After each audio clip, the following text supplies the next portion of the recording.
Always welcome साथियों। Digital class हमेशा आपके साथ। इंजीनियरों, अपनी प्रोडक्शन इंजीनियरिंग की सीरीज चल रही है। जो भी कंटेंट अब तक आपने पढ़ा है और आगे इस वीडियो में पढ़ने वाले हैं, सारा कंटेंट आपको पीडीएफ फॉर्मेट में अवेलेबल है। जिस तरह से मैकेनिकल इंजीनियरिंग जनरल नॉलेज की कंप्लीट सीरीज अवेलेबल है। इस कंटेंट का इस्तेमाल आप SSC, RRB, state JEE, GATE, BTech, AMI के एग्जामिनेशन के लिए कर पाएंगे। साथियों, जैसा कि आप जानते हैं, पड़ोसियों का बहुत महत्व होता है जीवन में। जिसके पड़ोसी अच्छे हैं, जीवन अच्छे से कट जाता है, अन्यथा पड़ोसी भी परेशान करते रहते हैं। पड़ोसी आप बदल नहीं सकते, आपकी लोकेशन बार बार बदलती नहीं है। जहां आपने घर ले लिया है तो पड़ोसियों को नहीं बदल सकते।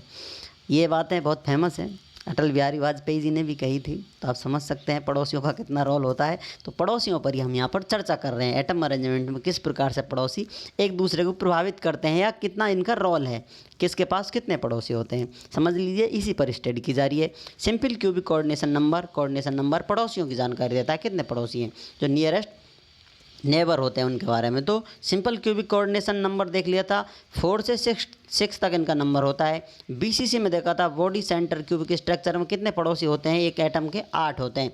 अब आते हैं साथियों फेस सेंटर क्यूबिक स्ट्रक्चर की तरफ। अब यहाँ पर जो स्ट्रक्चर देखने को मिल रहा है आपको, समझ लीजिए इस प्रकार का आपका क्यूब है। अब इस क्यूब के सभी कॉर्नर पर आपको एटम देखने को मिलते हैं। बॉडी सेंटर में, इसके बॉडी के सेंटर में एक क्यूब होता था। अब यहाँ पर फेस सेंटर क्यूब में क्या हो गया है, जो फेस है सभी फेस पर up down, front back, left right, इस प्रकार से आपको सभी जगह एटम अवेलेबल रहेंगे, देखने को मिलेंगे। तो आप कह सकते हैं हर फेस पर एक एटम अवेलेबल रहेगा। अब इसको कट कर दिया जाएगा साथियों, ऊपर की तरफ चला जाता है, नीचे वाला नीचे के साथ शेयर हो जाता है। ये सब हमने पिछली वीडियो में डिटेल में जान लिया था। अब सिर्फ हम चर्चा करने वाले हैं यहाँ पर कितने एटम होते हैं। अब इसके सामने भी इसी प्रकार का क्यूब बना हुआ होगा, समझ लीजिए आप, इस प्रकार का अरेंजमेंट होगा। तो इसमें से फेस की बात की जाए तो फेस के पास कितने मैक्सिमम पड़ोसी होते हैं। तो आप देख सकते हैं साथियों, ये फेस है, इस पर 4 एटम कॉर्नर पर होंगे। जैसा कि ये इस फेस की बात की जाए तो 4 इसके पीछे यहाँ आपको नज़र आ रहे हैं, और बिल्कुल जो फेस पर हैं, और 4 आगे की तरफ जो आपको क्यूब नज़र आएगा जो इससे जुड़ा हुआ होगा, उसके फेस पर भी 4 एटम होंगे। तो इस प्रकार से टोटल इसके पास कोऑर्डिनेशन नंबर 12 होता है, फेस सेंटर के पास, एफसीसी के अरेंजमेंट के पास। यदि आपको लगता है रायता बहुत ज़्यादा फैल गया है तो फिर से ट्राई करते हैं। अब यहाँ पर आपको फेस नज़र आ रहा है साथियों, फेस में इस प्रकार से आपको एक एटम नज़र आ रहा है। इसके पास अब सेम फेस पीछे की तरफ अरेंजमेंट लगा हुआ है, तो पीछे की तरफ इसके पास फेस है और आगे की तरफ भी फेस पर एटम अवेलेबल रहेगा, क्योंकि सभी फेसों पर एटम अवेलेबल हैं, ऊपर भी नीचे भी साइड में, इस प्रकार से। तो 4 तो पीछे की तरफ, 4 इसके आगे की तरफ और 4 इसके कॉर्नर पर ही हैं। तो इस प्रकार से 4 × 12 टोटल 4। आप मल्टीप्लाई कर दीजिए 4 से 3 लेयर जो बैक लेयर है, और एक इसकी बिल्कुल फेस पर है, इस प्रकार से ये लेयर है, इसके पास 4 है, इसके बैक में भी और इसके फ्रंट पर भी। इस प्रकार से 4 × 12 टोटल। अब इसका फेस डायगोनल कितना होगा, इसकी बात की जाए, सिंपल है। ये आपको रेक्टेंगल सा नज़र आ रहा है, उसमें से राइट एंगल नज़र आ रहा है। तो अब इसमें से इसको आप देख सकते हैं, ये किसके बराबर होगा। यहाँ पर ये ए है, ये ए है, इसकी पार्ट है। एक तरह से जो साइड लेंथ होती है ए के बराबर होती है। अब इसमें आपको नज़र आ रहा है साथियों, ये डायमीटर है, ये रेडियस और ये रेडियस। तो इस प्रकार आर आर आर आर, तो ये 4r के बराबर होगा। तो फेस डायगोनल किसके बराबर होता है यहाँ इस प्रकार के स्ट्रक्चर में, √2a के बराबर। तो ये किसके बराबर है, वो 4r के। पहले कितना था, √3a = 4r था, यहाँ पर √2a 4r के बराबर है। इसे आप सिंपल पाइथागोरस प्रमेय लगाकर सॉल्व कर सकते हैं, किस प्रकार से सब निकाला जाता है।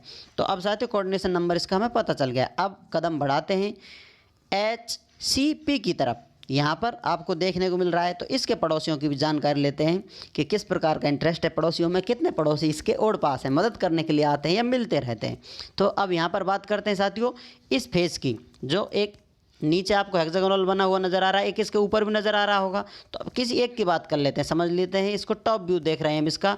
तो जो सेंटर फेस पर है, इसके पास एटम कितने अड़ोस पड़ोस में, ये एटम नज़र आ रहे हैं आपको। तो यहाँ पर एटम नज़र आ रहे हैं 6।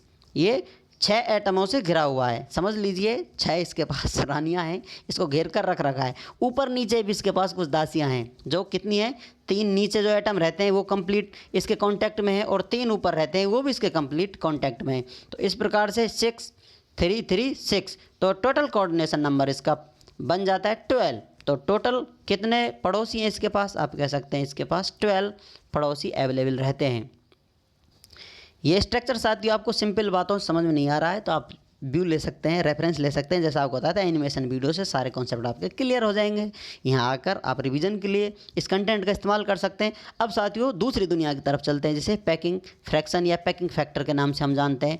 जैसा कि ये स्ट्रक्चर नज़र आ रहा है, इसमें एटम भरे हुए हैं। ये आपको देखने में थोड़े दूर लग रहे हैं, बिल्कुल सटे हुए हैं एक दूसरे से, लेकिन फिर भी इनके मध्य में जैसा एक एटम यहाँ है, दूसरा यहाँ है, तीसरा है, इस प्रकार से सटे हुए हैं। अब इनके मध्य में भी स्पेस रह जाता है, जैसा आप देख सकते हैं इस प्रकार का। उस स्पेस में कुछ इम्प्योरिटी आ जाती है, या फिर इम्प्योरिटी आने से इनका अरेंजमेंट कुछ इस प्रकार से हो जाता है। तो इस प्रकार से हो रहा है, यहाँ इम्प्योरिटी आ गई है, यहाँ इम्प्योरिटी आ गई है, तो इस प्रकार से फुलफिल कर देते हैं। इनमें अशुद्धियाँ मिल जाती हैं अरेंजमेंट में, डायरेक्ट प्योर ऐसा कि ऐसा अरेंजमेंट नहीं होता है। तो अब कह सकते हैं इसमें कितना स्पेस है, कितनी इम्प्योरिटी आ सकती है, उसे जानने के लिए पैकिंग फ्रैक्शन के बारे में हम स्टडी करते हैं। जो स्ट्रक्चर आपको नज़र आ रहा है, कितना भरा हुआ है, कितना खाली है। जो खाली होगा उसमें इम्प्योरिटी आएंगी और अपना स्थान बना लेंगी, जगह बनाकर रहेंगी, शरण लेंगी यहाँ पर। तो पैकिंग फ्रैक्शन को किस प्रकार से एक्सप्रेस करते हैं हम? वॉल्यूम ऑफ एटम, एटम का वॉल्यूम कितना है, एटम इसमें भरे हुए हैं। वॉल्यूम ऑफ यूनिट सेल, जो यूनिट सेल बना हुआ है, जैसे ये हेक्सागोनल बना हुआ है या फिर कोई क्यूब बना हुआ है। अब इस क्यूब में कितना स्पेस है, कितना एटम ने इसको घेर रखा है, कितना इसमें अवेलेबल है, यही सब जानकारी ले रहे हैं हम इस प्रकार से। अब ये आपको देखने में दूर दूर नज़र आ रहे हैं, लेकिन इस प्रकार समझ लीजिए टच में रहते हैं बिल्कुल एक दूसरे से।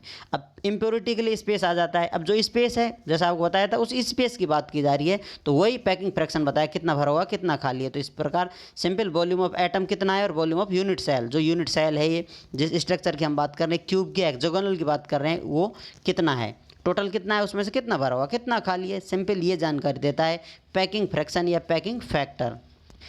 ये सब जानेंगे डिटेल में आगे आने वाली वीडियो में। उम्मीद करते हैं विद्वानों वीडियो में दी गई अब तक की जानकारी आपको अच्छे से समझ में आई होगी। अभी भी आपका कोई कन्फ्यूजन है तो आप हमसे कमेंट कर पूछ सकते हैं। साथियों आप चाहें तो कांटेक्ट कर सकते हैं, कांटेक्ट लिंक आपको वीडियो डिस्क्रिप्शन में मिल जाएगा। वीडियो को अंत तक देखने के लिए, चैनल को सपोर्ट करने के लिए आपका दिल की गहराइयों से बहुत बहुत धन्यवाद। मिलते हैं नेक्स्ट वीडियो में, तब तक पढ़ते रहिए, व्यस्त रहिए, मस्त रहिए। जय हिंद, वंदे मातरम।